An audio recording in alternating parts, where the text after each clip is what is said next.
저는 한림대학교 의과대학 내과학 교실에 있는 김연아라고 합니다.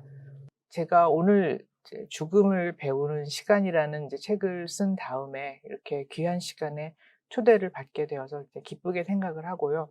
사실은 제가 이 책을 쓴 것은 어 우리나라에서 아직도 많은 어르신들이 다 돌아가실 때 병원에서 돌아가시거든요.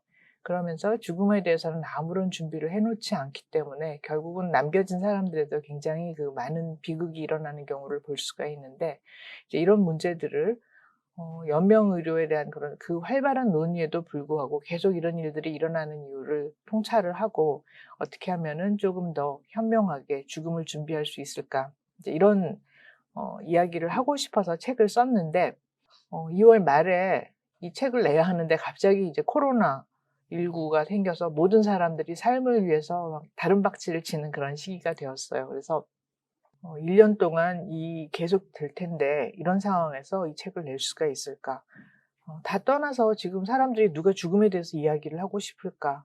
이런 굉장히 고민을 했어요. 그런데 역설적으로 지금 코로나19, 우리나라는 굉장히 방역을 잘해서 지금 코로나 팬데믹 때문에 의료가 붕괴가 된다든지, 그래서 아주 선진국이라고 생각했던 그런 나라들에서도 지금 뭐 시체가 길거리에 있다든지 이런 일들이 있었잖아요. 근데 우리나라에서는 다행히 그런 일이 없었어요. 그러나 외국에서 이제 미국이나 유럽, 우리가 알고 있는 굉장히 우리보다 잘 살고 많이 발전한 나라라고 생각된 이런 나라들에서 이렇게 보이지도 않는 미생물 때문에 사람들이 죽어나가는 이런 모습을 보면서 정말 이럴 때야말로 오히려 죽음을 생각을 해야 하는 시간이 아닌가 하는 그런 생각을 했고, 그래서 이제 이런 책을 썼던 어떤 의미가 음 요즘 들어서 찾아볼 수 있는 그런 시기인 것 같습니다. 명화는 아닌데 꼬맹이들이 보는 그런 동화예요. 그래서 이 에르부르크라고 하는 독일 동화 작가가 쓴 죽음과 오리와 튤립, 우리나라 제목이 내가 너를 지켜줄게인가 그랬던 것 같아요. 근데 여기서 나오는 한 사파를 보면 오리가 어느 날 누가 자기를 따라다니는 것 같아서 뒤를 돌아봤더니 거기에 누군가가 자기를 지켜보고 있어요. 그래서 너는 누구니? 물어봐요. 그래서 나는 죽음이야. 나는 항상 너를 보고 있었어. 이렇게 대답을 합니다. 결국 우리가 지금 막 이렇게 행복하게 혹은 고민을 하면서 살아가는 이 삶의 한순간순간에도 죽음은 항상 우리 곁에 있다는 것을 이 동화에서 보여주고 있습니다. 자, 이 그림은 밀레라고 하는 굉장히 유명한 프랑스 화가죠. 이제 만종, 이삭 줍는 여인, 이런 농촌 풍경을 그린 화가인데, 이 사람이 그린 죽음과 나무꾼이라고 하는 그림입니다. 보면 이 나무꾼이 나무를 한 짐 해 가지고 이제 집에 가고 있어요. 가야 하는데 갑자기 사신이 나타납니다. 그래서 나무꾼을 데려갑니다. 근데 나무꾼은 가고 싶지 않아요. 죽고 싶지 않아요. 그래서 두 손 두 발을 다 뻗당겨 가지고 어떻게든지 안 따라가려고 합니다. 그런데 죽음은 그냥 너무 편하게 아무렇지도 않게 한쪽 손을 턱 이 나무꾼 어깨에 얹고 나무꾼을 데려갑니다. 아무 힘이 들질 않아요. 그리고 이 사신이 한쪽 손에 모래시계를 들고 있어요. 그러니까 시간이 다 됐음을 알립니다. 그래서 이 그림의 구도만 봐도 이미 게임이 끝났습니다. 싸움이 끝났어요. 이 사냥꾼은 가야만 합니다. 그런데 이 울타리 너머에서 어떤 집이 있고, 이 집에서 연기가 나오고 있어요, 그 지붕에서. 그러니까 이 나무꾼의 가족들은 오늘도 아버지가 돌아올 것을, 남편이 돌아올 것을 생각하면서 저녁 식사를 짓고 있어요. 나무꾼은 꼭 집으로 돌아가야만 해요. 그렇지만 이미 기다려주지 않는 죽음은 전혀 예측하지 못하게 이 나무꾼에게 다가옵니다. 이렇게 죽음이라는 것이 현대의학이 도래하기 전에는 사람이 피할 수가 없고, 그리고 인생의 어느 국면에 갑자기 항시 내 옆에 있다가 갑자기 나타날 수 있는, 그리고 언제나 이기는 그런 존재라는 것을 항상 사람들은 생각을 해왔어요. 굉장히 이제 복잡한 대작인데, 브리겔이 그린 죽음의 승리라고 하는 작품입니다. 이것을 보면 굉장히 막 돋보기를 이렇게 들고서 이렇게 봐야 할 정도로 굉장히 세밀 묘사가 돼 있고, 온 국면 국면마다 죽음이 어떻게 인간에게 승리를 거두는지 하는 것을 잘 묘사를 하고 있어요. 여기서 특히 이게 눈여겨 볼 수 있는 것이 이제 이 오른쪽 아래쪽에 두 젊은 남녀가 있어요. 그래서 류트를 켜고 사랑을 나누고 있는데 그 머리 위로 죽음이 다가와 있습니다. 하지만 이 남녀는 사랑을 나누고 현재를 즐기는데 몰두해 있어서 죽음이 이미 자기 곁에 다가와 있다는 것을 전혀 모르고 있습니다. 왼쪽 아래를 보면 왕관을 쓰고 굉장히 좋은 옷을 입은, 아마도 왕 내지는 굉장히 그 높은 귀족일 것 같은 사람이 그 많은 금은 보화를 놔두고 죽음에게 끌려가는 그런 장면이 나옵니다. 그래서 이 그림을 보면 신분이 고하나 아니면은 그 빈부에 상관없이 죽음은 모든 사람에게 이렇게 다가오고 항상 이기는 존재이고 누구도 삶에서 죽음을 피할 수 없다는 것을 이렇게 보여주고 있습니다. 메멘토 모리라고 하는 그런 말이 있죠. 영화도 옛날에 있었어요. 죽음을 기억하라. 항상 이렇게 죽음이 가까이 있기 때문에 우리는 어떤 삶의 국면에서도 죽음을 항상 기억을 해야 한다는 것이 이제 그 과거의 사람들에게는 언제나 머릿속에 박혀 있었고요.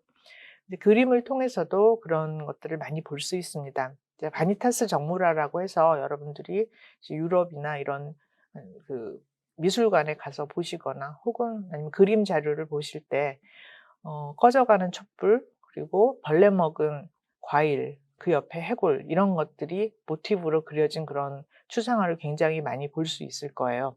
그래서 이런 그림들이 주제는 죽음을 기억하라입니다. 메멘토 모리라고 하는 주제는 굉장히 많은 그런 미술 작품의 소재로 이용이 되었습니다.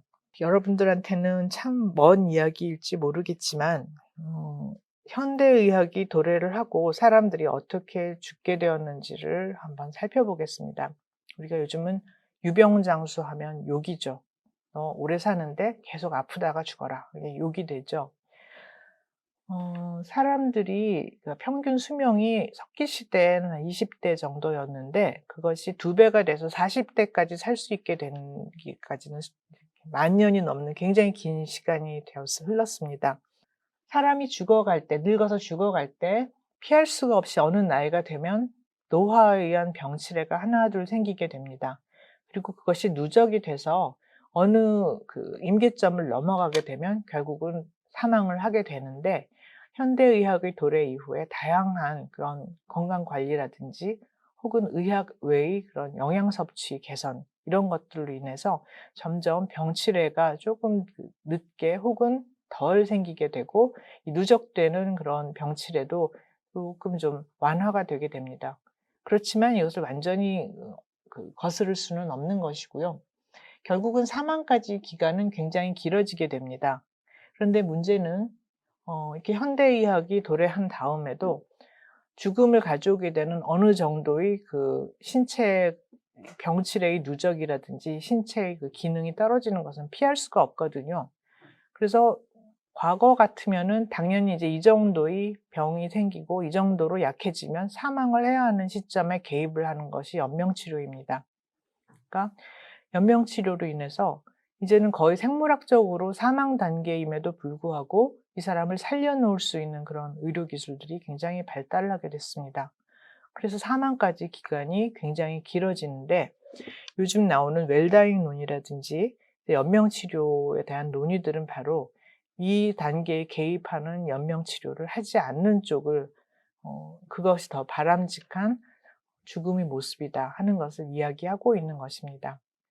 이 엘리자베스 퀴블러 로스라고 하는 스위스의 정신과 의사가 죽음의 5단계라는 말을 했는데, 이것은 이제 이분은 현대에 가장 영향력이 있는 100명의 철학자의 반열에도 오른 분입니다. 그래서 죽음과 죽어감이라는 저서에서 이 죽음을 맞이한 암 환자들의 모습을 보고 5단계의 죽음을 제시를 했습니다. 당신이 암이고 시한부다, 이런 말을 들었을 때 첫 단계 반응은 부정입니다. 그럴 리가 없어. 내가 이렇게 젊고 아직 살 날이 많은데. 그래서 이제 이 사람은 갖은 이제 많은 병원들을 다니고 이 진단이 사실이 아니라는 것을 확인하려고 합니다. 자기가 시한부가 아니라는 것을 확인하고 싶습니다. 그러나 그것이 사실이라는 것을 알게 됐을 때 다음의 반응은 분노입니다. 아니, 어떻게 나한테 이런 일이 있을 수 있지? 내가 얼마나 열심히 살았는데 말도 안 돼 하면서 분노를 합니다. 그러나 그 단계를 지나서 이제 협상을 합니다. 이 협상은 신과의 협상입니다. 갑자기 이 시기에는 기부도 하게 되고 선행도 많이 하게 되고 합니다. 그래서 "오 신이시여 내가 이렇게 좋은 사람인데 나를 좀 더 살게 해 주십시오." 이렇게 협상을 합니다. 그러나 이제 그것도 소용이 없다는 것을 알게 되고 우울과 그리고 우울 단계를 지나서 그렇게 받아들이는 단계가 됩니다. 이제 그림으로 시작했으니까 이제 그림으로 맞춰 보려고 합니다. 동양 미술은 죽음을 묘사하는 게 굉장히 좀 드물어요. 다 서양 그림을 보여줬는데 요게 이제 일본의 달린 왕후 구상도라는 그림이거든요. 일본 절에 가면 이거 다양한 버전으로 있습니다. 달린 왕후라는 분이 굉장히 이제 미인이고 모든 권세와 부를 가지고 있었는데 이분이 이제 "내가 죽을 때 나를 풍장을 시켜주세요."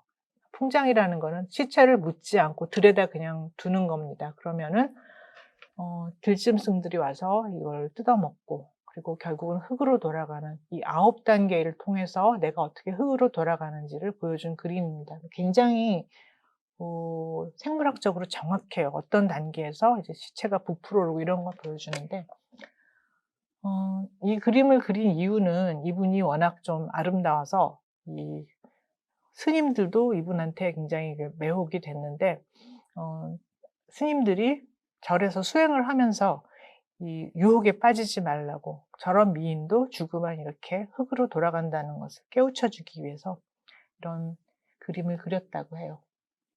제 강의는 여기까지입니다. 감사합니다.